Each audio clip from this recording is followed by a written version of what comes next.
In this video, I'm going to show you how you can permanently remove password on a Microsoft Word document. So if you have a document that you are required to enter a password each and every time you want to access it, you can go ahead and remove it if you no longer need it by just following these steps.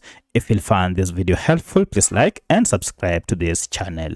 Now I'll go ahead and enter my password. This is the current password I'm using on this document.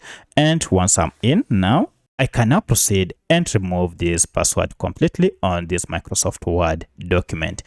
To completely disable the password or remove it, go ahead and click on File, and then under File, look for this option called Info.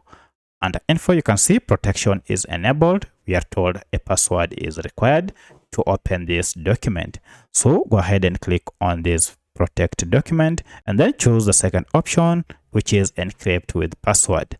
Click on it, and this will open your encryption settings with the password displayed here.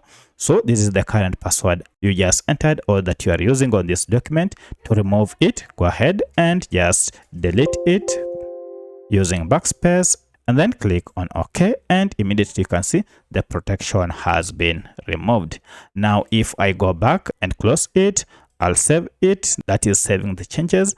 And now if I go ahead and open it afresh, it will no longer require password for me to access this document. So that's how you can remove password on a password protected document in Microsoft Word. If you have any other question, kindly let me know in the comment section.